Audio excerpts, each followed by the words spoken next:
بسم اللہ الرحمن الرحیم الحمدللہ رب العالمین والصلاة والسلام علی خاتم النبیین۔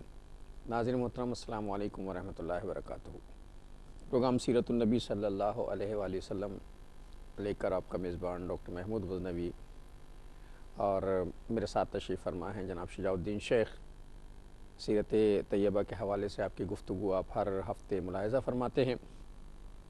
یہ پروگرام ہر ہفتے اور اتوار کی رات 8 بجے آپ دیکھ سکتے ہیں، اور آپ چاہیں تو ARY کی ویب سائٹ پر جا کر بھی یہ پروگرام وہاں اپلوڈ ہوتے ہیں، وہاں سے آپ اگر مس ہو جائے لوڈ شیڈنگ کی وجہ سے کسی وجہ سے تو آپ وہاں دیکھ سکتے ہیں۔ پچھلا پروگرام جو ہے بالخصوص مجھے نہیں معلوم کہ آپ نے اسے دیکھا ہے یا نہیں دیکھا ہے، لیکن اگر نہیں دیکھا ہے تو میں آپ سے ذاتی طور پہ درخواست کروں گا کہ ویب سائٹ پہ جا کے اس پروگرام کو ضرور دیکھیے۔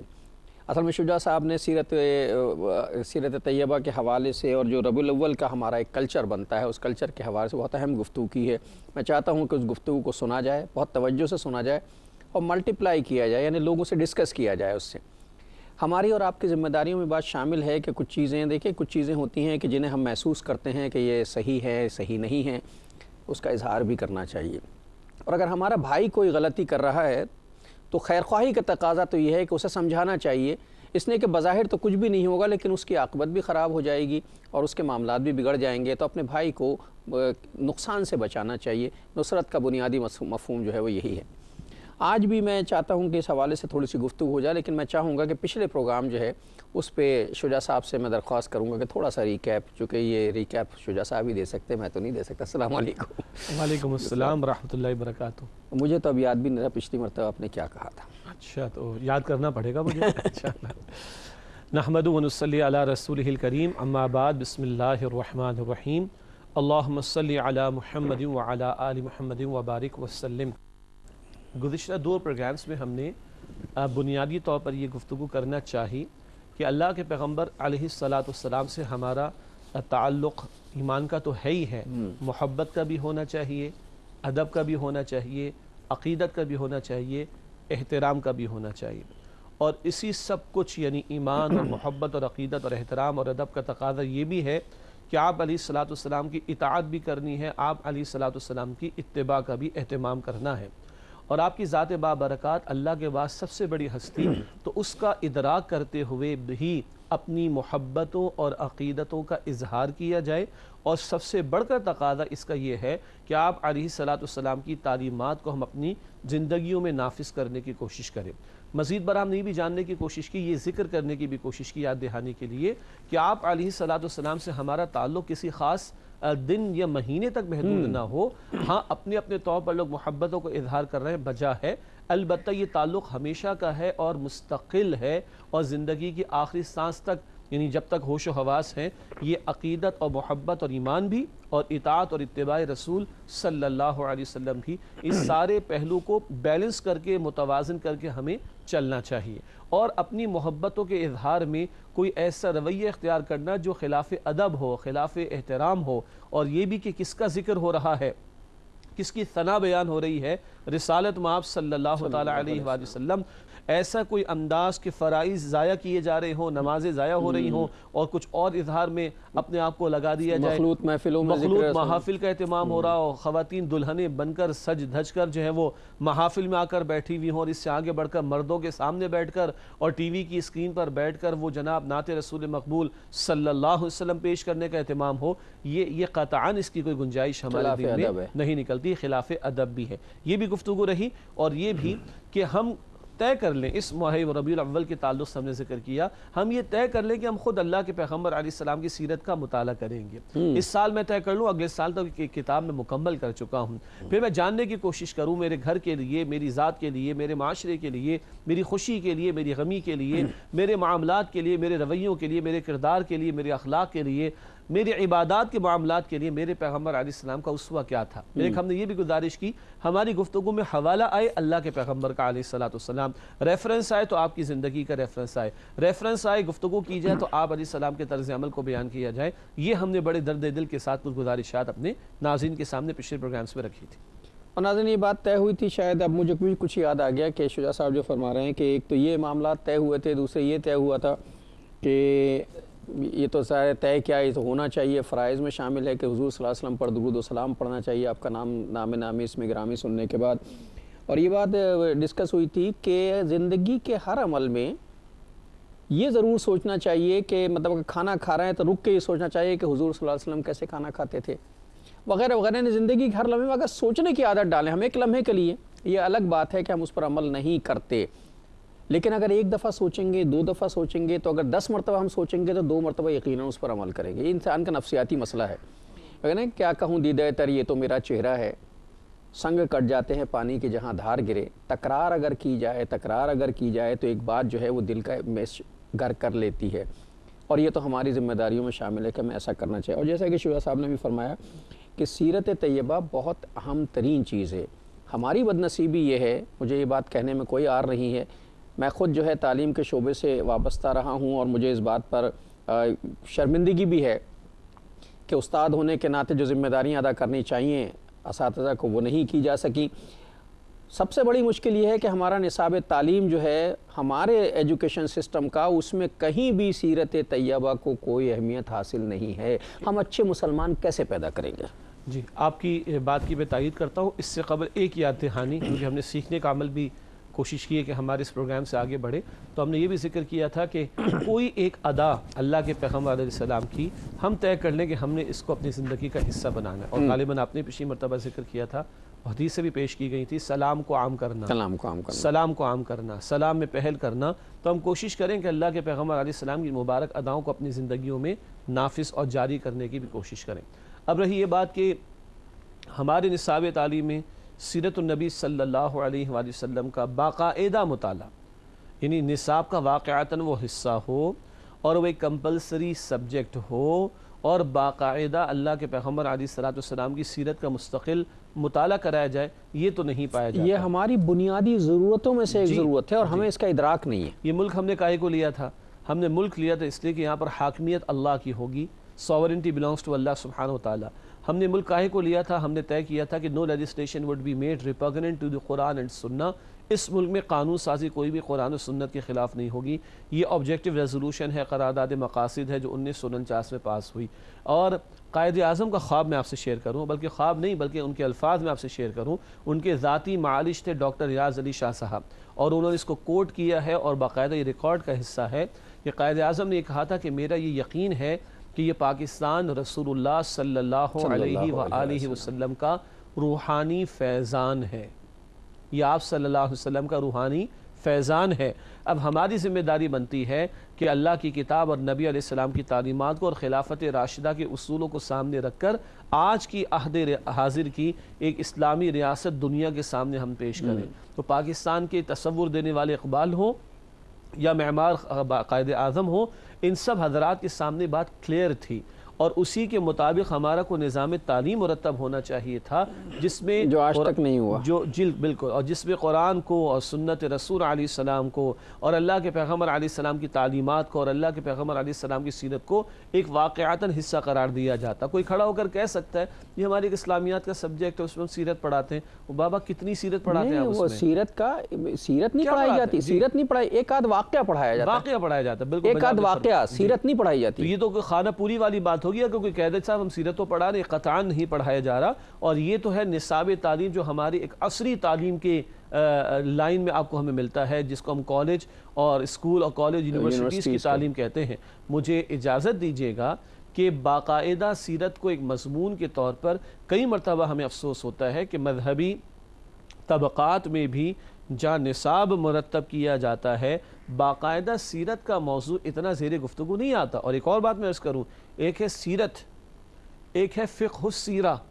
اور ایک ہے فلسفی آف سیرہ، ایک ہے واقعات بیان کر دینا، ایک ہے ان واقعات کے پیچھے فلسفہ کیا تھا۔ اللہ کے پیغمبر علیہ السلام مکہ مکرمہ میں ہے تو ہاتھ باندھنے کا حکم ہے، ہاتھ اٹھانے کی اجازت نہیں، اور جب ہجرت ہوتی تو قتال کی اجازت، ہم بات کر چکے ہیں، اور جب مدینہ شریف آتے تو قتال کا حکم بھی آ جاتا۔ تو کبھی ہاتھ بندھے ہوئے کیوں ہیں اور کبھی ہاتھ کیوں کھولے جا رہے ہیں؟ فلسفی آف سیرت ہے جی، یہ فلسفی آف سیرت۔ پھر ایک فقہ السیرہ ہے،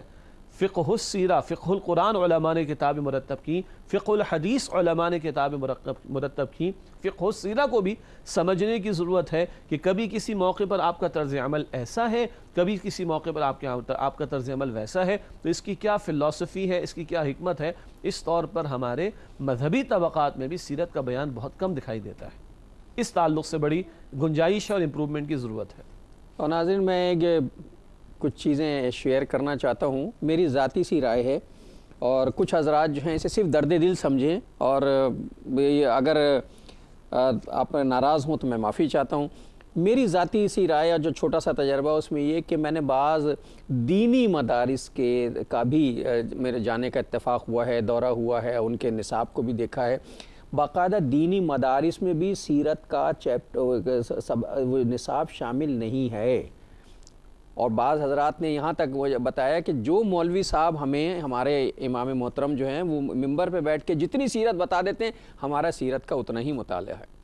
سیرت اور قرآن تو دو متوازی چیزیں ہیں۔ ایک قرآن متلو ہے جو پڑھا جاتا ہے، تلاوت کہتا ہے، ایک قرآن ناطق ہے جو خود بولتا ہوا قرآن اور عمل کرتا ہوا قرآن ہے۔ تو قرآن متلو پڑھنے سے کام تو بن جائے گا، لیکن اگر قرآن ناطق کو نہ پڑھا جائے، اسے نہ دیکھا جائے، تو پھر کام نہیں بنے گا، بالکل ممکن نہیں ہے۔ اور اما عائشہ کیا فرماتی ہے رضی اللہ تعالیٰ عنہ کہ کانا خلقہ القرآن، اللہ کے پیغمبر علیہ السلام کی اخلاق تو وہ قرآن کریم تھے۔ تو چلتا پھرتا جیتا جاگتا عمل میں دکھائی دینے والا قرآن تم دیکھنا چاہو تو رسول اللہ صلی اللہ علیہ وسلم کی ذات بابرکات کو دیکھ لو۔ قرآن تو ایک پوری بنیادی چیزیں جو ہیں وہ ڈسکس کرتی ہے انسان، چونکہ انسان موضوع ہے قرآن کا، لیکن انسان کے معاملات کو جس طرح قرآن نے بیان کیا ہے، اسے کس طرح اس کا اطلاقی پہلو ہوگا، عمل کس طرح کیا گا، یہ دیکھنے کے لیے رسول اللہ کی سیرت کا سہارا لینا ضروری ہے۔ بالکل ضروری ہے، اور اس لیے سیرت کو بہت ہی گہرائی کے ساتھ پڑھنا اور پڑھانا ضروری ہے۔ ہمارے یہاں سب سے قرآن حکیم مولوی صاحب آتے ہیں، بچوں کو قرآن سے حفظ بھی کراتے ہیں، الحمدللہ کرانا چاہیے۔ ہم ناظرہ پڑھا لیتے ہیں، ذمہ داریوں میں شامل ہے، لیکن کبھی بھی میں نے کسی گھر میں یہ نہیں سنا، میرے گھر میں بھی کبھی یہ نہیں سنا کہ یار سیرت النبی کے حوالے سے بھی ان بچوں کی تھوڑی سی یا تو والدین تربیت کریں، کوئی استاد سے تربیت کرائیں،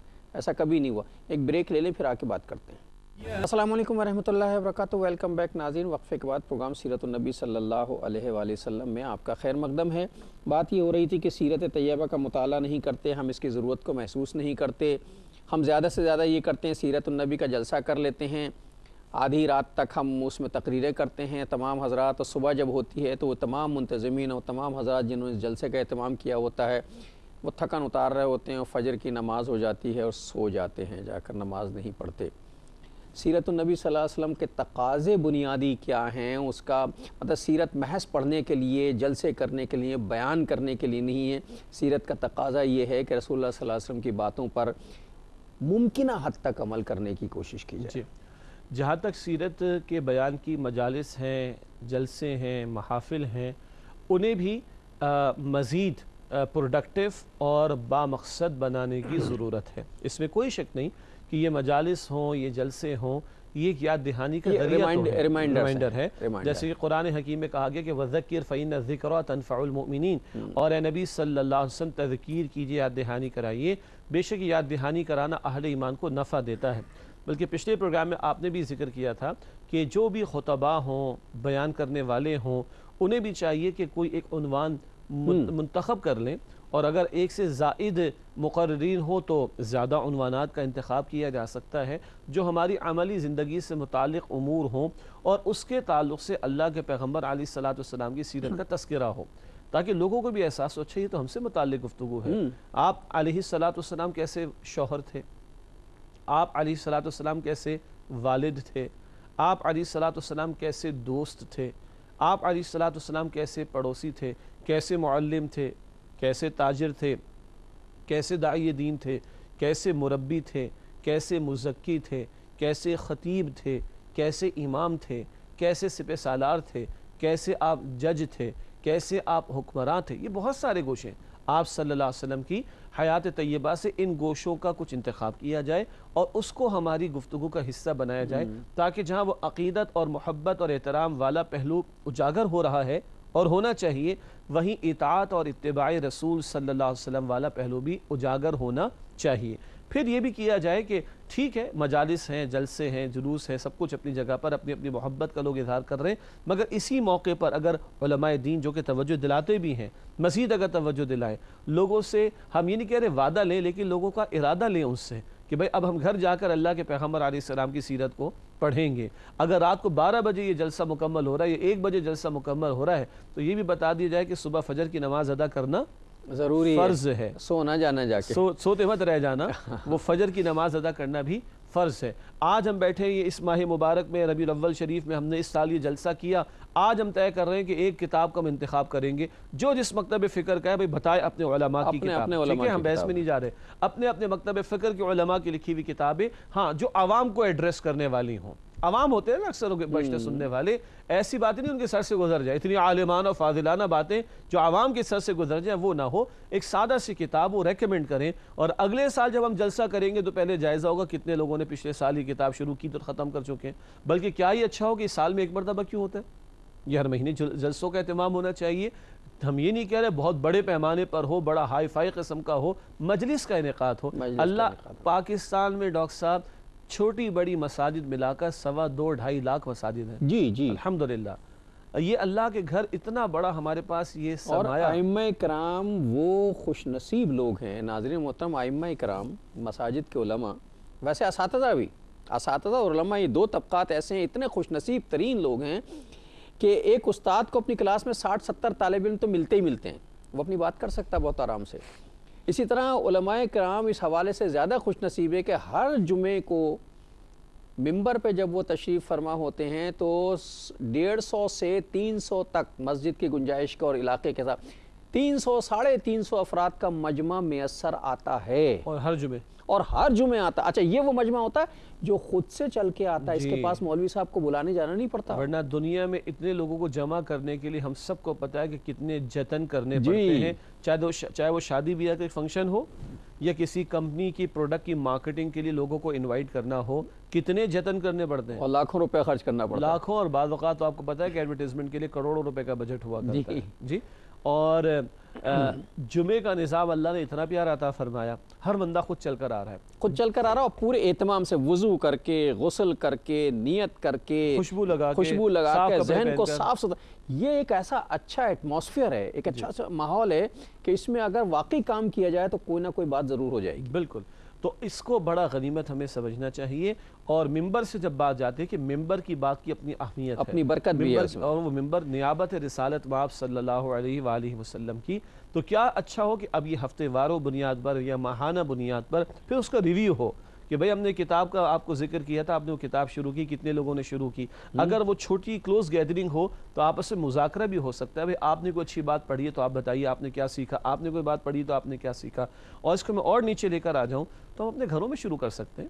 گھر کے افراد کا فوکس ایک دوسرے پہ کرنا آسان ہے، ماں باپ بیٹھیں، بچے بیٹھیں، دادا دادی ہو تو وہ بھی بیٹھ جائیں، اب کیا ہوگا، اچھا بیٹا آپ نے کیا سیکھا، بٹیا آپ بتائیے آپ کو کیا بات سمجھ میں آئی، آپ یقین کریں کہ کل یہی بچے اللہ کے پیغمبر علیہ السلام کی مبارک سنتوں پر عمل کرتے ہوئے بھی دکھائی دیں گے، اور آپ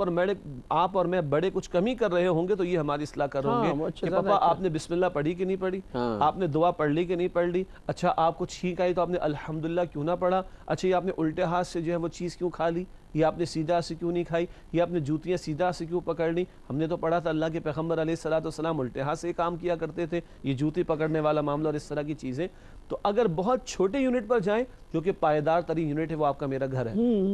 ذرا بڑے پیمانے پر چلے جائیں تو وہ آپ کے میرے کلاس رومز ہیں، آپ کی میری مساجد ہیں، اور آفیسز کے اندر بھی لوگ بیٹھتے ہیں، گپ شپ کرتے ہیں، 1-1 گھنٹے کی گپ شپ جو ہے وہ لنچ آورز کے اندر ہو رہی ہوتی ہے، تو کیا 5-7 منٹ اس حوالے سے گفتگو کر کے اس پر ڈسکشن نہیں ہو سکتا؟ یہ مزاج اگر ہم بنائیں گے تو جیسے میں نے پچھلی مرتبہ بھی عرض کیا تھا، ہر دن ہم اللہ کے پیغمبر کا میلاد منا رہے ہوں گے انشاءاللہ تعالی، ہر صبح منا رہے ہوں گے، ہر شام میں منا رہے ہوں گے، ہر دن میں منا رہے ہوں گے، ہر رات میں منا رہے ہوں گے، اس کو ہائی لائٹ کرنے کی۔ اور وہ بات جو آپ نے شروع کی تھی بریک سے پہلے کہ نصاب تعلیم میں نہیں ہے کہیں سیرت کا بیان، یہ بڑا افسوسناک بات ہے، مطلب کبھی ہم اس پہ غور نہیں کرتے۔ ناظرین یہ افسوس کی نہیں، اصل میں شرم کی بات ہے، یہ ہمارے لیے شرم کی بات ہے، ہم مسلمان ہیں، اور یہی وجہ ہے کہ ہمارا نظام تعلیم اچھے مسلمان نہیں پیدا کر سکا، جی، با کردار مسلمان نہیں پیدا کیا ہم نے۔ ہر وہ نظام تعلیم جس کی بنیاد وحی پر نہیں ہوگی، اور سیرت کیا ہے؟ رسول اللہ کی زندگی، اور رسول اللہ علیہ السلام کی زندگی کیا ہے؟ وحی کتابیں ہیں۔ ما ینطق عن الہوا ان ہوا الا وحی یوحی، اپنی خواہش سے کچھ ارشاد نہیں فرماتے، جو ارشاد فرماتے اللہ کی وحی کے مطابق ہوتا ہے۔ اور 3 دفعہ قرآن نے آپ سے کہا ہے ان اتبع الا ما یوحی الی، میں اسی بات کی پیروی کرتا ہوں جو مجھ پر وحی کی جاتی ہے۔ تو ہر وہ نظام تعلیم جس کی بنیاد وحی پر نہیں ہوگی، وہ آج نہیں کل آپ دیکھیے گا بگاڑ پیدا کرے گا۔ ڈاکٹر صاحب آپ چیک کیجئے، آپ بھی یونیورسٹی میں پڑھا رہے ہیں، کر دیا ہاں بگاڑ پیدا، سوسائٹی میں کہیں بھی سدھار کی صورت نظر نہیں آتی۔ آپ مجھے انٹرنیشنل لیول پر بتا دیں، اگر آپ اور میں انٹرنیٹ پہ سرچ کریں دنیا کے ٹاپ بڑے 10 فراڈ کون سے ہیں پچھلے 100 برس کے اندر، سارے پڑھے لکھے لوگ، آپ نکال لیں، اعلیٰ تعلیم یافتہ، اعلیٰ تعلیم یافتہ اور بڑے اعلیٰ درجے کی ڈگریاں لیے ہوئے لوگ، اور بڑی اعلیٰ قسم کی انہوں نے چالاکیاں کر رکھی ہیں۔ تو یہ کیا ہے؟ اگر وہ تعلیم صرف اسی کا نام ہے کہ بلڈنگیں بہت اچھی بن جائیں اور جناب فیسلٹیز بہت زیادہ ہو جائیں، ریسرچ بہت زیادہ بڑھ جائے، جو کہ ایک ڈیبیٹیبل کوسچن بھی ہے، اور کتابیں بڑی مہنگی ہو جائیں، ٹیکنالوجی کا استعمال بہت بڑھ جائے، فیلڈز بہت ساری کھل جائیں، پی ایچ ڈیز بہت زیادہ ہم پروڈیوس کر رہے ہوں، تو پھر آپ مجھے بتائیے اعلیٰ ترین تعلیم، اعلیٰ تعلیم یافتہ لوگ، اعلیٰ ترین تعلیم رکھنے والے لوگ وہ کیوں فراڈ کر رہے ہیں دنیا کے اندر؟ کچھ تو مسنگ ہے، اور وہ مسنگ شے کیا ہے؟ وہ وحی الہی کا تصور ہے۔ ہمارے ہاں تعلیمی اداروں میں بہت زور دیا جاتا ہے تحقیق کرو، ریسرچ کرنی چاہیے، اس کے بغیر ترقی نہیں ہو سکتی، تحقیق کے بغیر ترقی ممکن نہیں ہے۔ لیکن جو تحقیقات ہماری ہوتی ہیں اس کا عامت الناس کو کیا فائدہ پہنچتا ہے؟ اور اس کو بھی چھوڑ دیں تو جس آدمی نے تحقیق کی اس سے ذاتی طور پہ کیا فائدہ پہنچتا ہے؟ اس کو ایک ڈگری مل گئی، اس کی فکر میں تو کوئی تبدیلی نہیں آتی۔ اور آپ مجھ سے زیادہ واقف ہیں، آپ یونیورسٹی میں موجود ہیں، کتنوں کے تو مقالے چھپتے بھی نہیں ہیں بیچاروں کے۔ ہاں کبھی وہ تو بس ایک مقالہ لکھا آپ نے ردی میں، بس آپ کو ڈگری مل گئی، آپ کو اس کا انکریمنٹ مل گیا، آپ کو آپ کی پوزیشن ہو گئی۔ اگر وہ مخلوق خدا کو اس ریسرچ کا کوئی فائدہ نہیں پہنچ رہا، اس ریسرچ کے نتیجے میں سوسائٹی میں کوئی ڈیولپمنٹ نہیں ہو رہی، کوئی تبدیلی نہیں، کیا تحقیق، فکری تبدیلی نہیں آ رہی، کوئی فائدہ کیا ہے اس کا؟ کیا تحقیق ہے پھر تو یہ بتائیے؟ تو اس کا مطلب ہے کہ ہم اپنا وقت بھی برباد کر رہے ہیں، اپنے وسائل بھی برباد کر رہے ہیں۔ کہاں لگا رہے ہیں؟ تو حاصل کلام یہ ہے کہ جس نصاب اچھا اللہ نے تو ہمیں پہلے دن سے سمجھایا تھا، پہلی وحی میں سمجھا دیا تھا، پہلی آیت میں سمجھا دیا تھا، اقرا بسم ربک الذی، پڑھنا ضرور مگر اپنے رب کے نام کے ساتھ۔ آج وہ رب کا نام ہی باہر ہے، ہم سے آج وہ رب کے پیغمبر کی تعلیم ہی باہر ہے، اتنا ہم تھوپ رہے ہیں، اتنا خرچ کر رہے ہیں، اربوں روپے لگا رہے ہیں، سب کچھ کر کے دیکھ لیا، حالات کا سدھار کیوں نہیں آ رہا؟ جب تک نظام تعلیم کی بنیاد وحی پر نہ ہو، اقرا یعنی اللہ کے نام کے تابع نہیں کریں گے، پیغمبر کی تعلیم کے تابع نہیں کریں گے، اس سے بائلاٹ شر تو نکلے گا، خیر نہیں برآمد ہو سکتا۔ جب علم اپنے رب کے نام سے ہوگا تب وہ فیض پہنچائے گا، اور اگر اپنے رب کے نام سے نہیں ہوگا تو یہی کرے گا جو ہمارے ساتھ ہو رہا ہے۔ جی،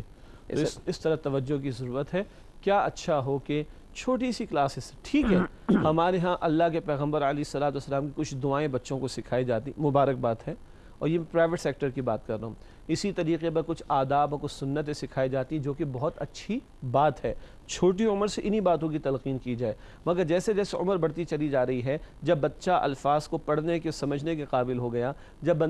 بچہ جو ہے وہ گفتگو کو سمجھنے کے قابل ہو رہا ہے، تو اس وقت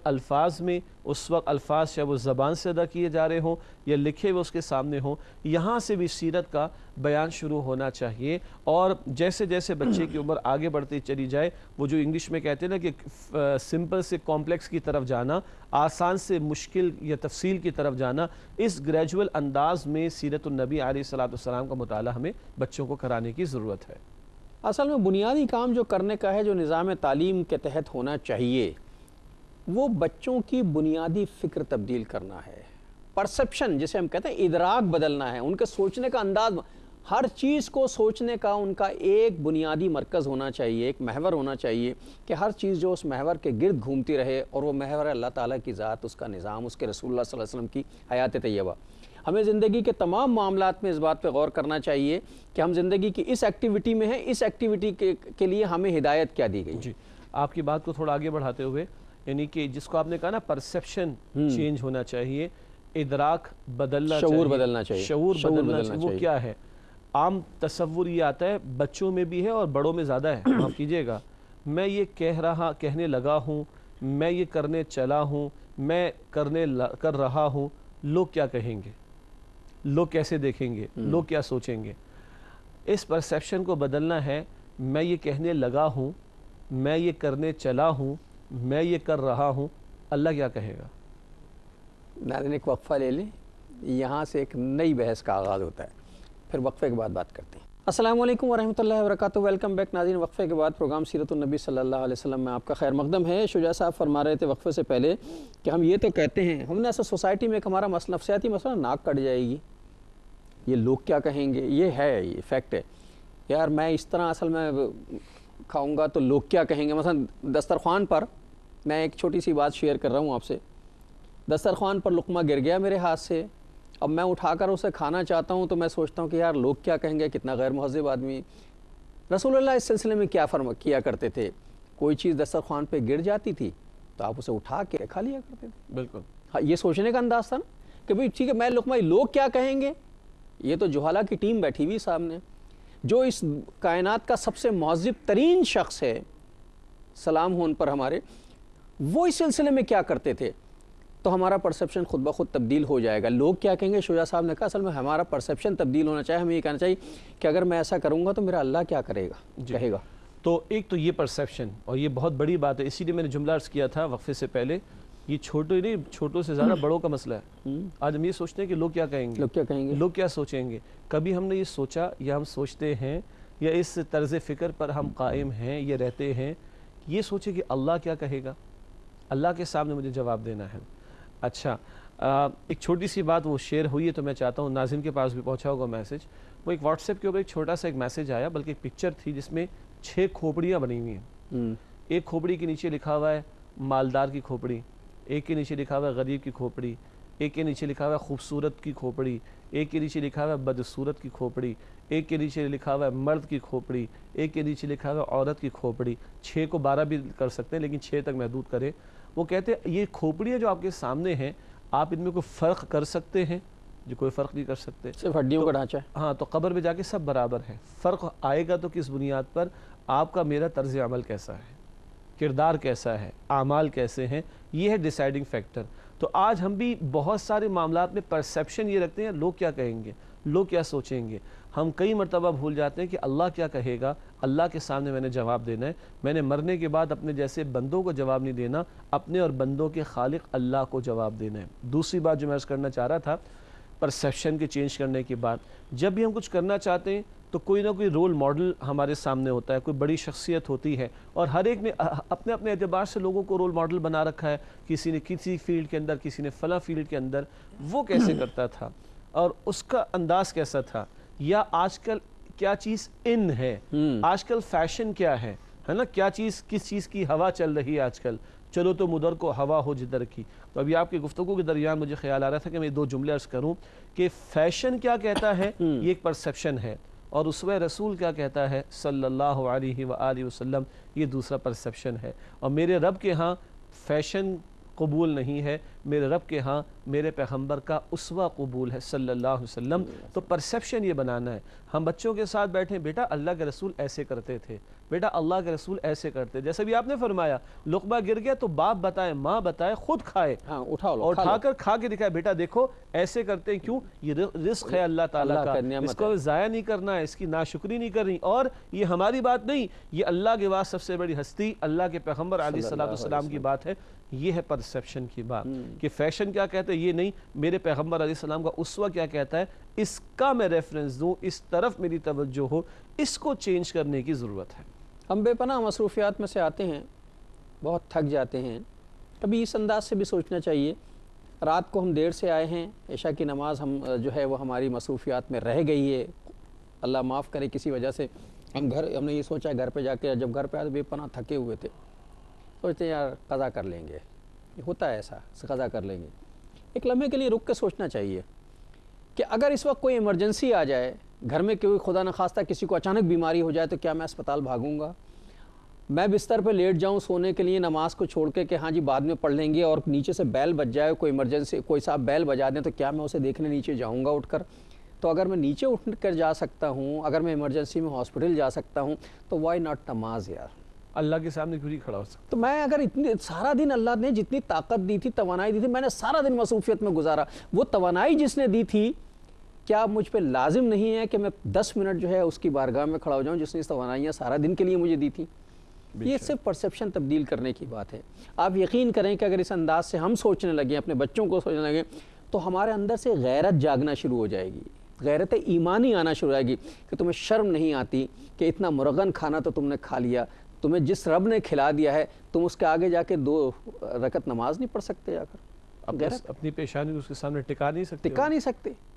جس نے اس وقت کھلا دیا ہے، اور جو صبح کہ تم سو رہے ہو کہ تمہارے کھانے کا اہتمام کرے گا، تم اس کے لیے 2 رکعت بھی نہیں پڑھ سکتے۔ تو غیرت ایمانی جاگتی ہے، لیکن یہ تبھی ممکن ہوتا ہے جب ہم اپنا محور و مرکز، اپنے سوچنے کا انداز جو ہے اسے کسی مرکز پہ لے آتے ہیں، بے شک، اور مرکز سیرت النبی ہے۔ بالکل، اللہ کے رسول علیہ السلام کی ذات ہی ہمارے لیے مرکز ہے، اور تبھی اللہ تعالیٰ بار بار کہتے ہیں لقد کان لکم، ہم گفتگو میں لاتے ہیں اس بات کو، لقد کان لکم فی رسول اللہ اسوۃ حسنہ۔ تو بات یہاں سے چلی تھی کہ ہم اپنی گفتگو میں اللہ کے پیغمبر علیہ السلام کے اسوہ کا ذکر کرتے رہیں، چاہے آپ کے گھر میں میرے گھر میں شادی آ رہی ہے، آپ کے میرے گھر میں میت ہو گئی ہے، آپ کے میرے گھر میں فاقہ اللہ نہ کرے آ گیا، آپ کے میرے گھر میں بیماری آ گئی۔ میں تو اس کو بھی کسی اور طریقے سے سوچتا ہوں، جی، میں کہتا ہوں کہ فاقہ کبھی آئے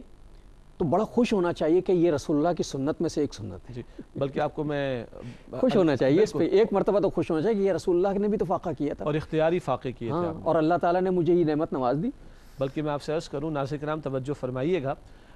ہم نے اپنی گفتگو میں کئی مرتبہ یہ جملہ کہا ہے درد دل کے ساتھ کہ آج امت کو میٹھے کی سنت یاد رہ گئی ہے، کھانا کھا کے میٹھا کھا لو جی، سنت پوری کر لو۔ تو لٹرلی یہی بات ایک صاحب نے کہی کہ کیا ہی اچھا ہو کہ کسی دن ایسا ہو کہ ہم لوگوں کو بلائیں، اچھا دین کا درس بھی دیں، سب کچھ بھی ہیں، اور اس دن کہیں کہ آج ہم آپ کو کچھ نہیں کھلائیں گے،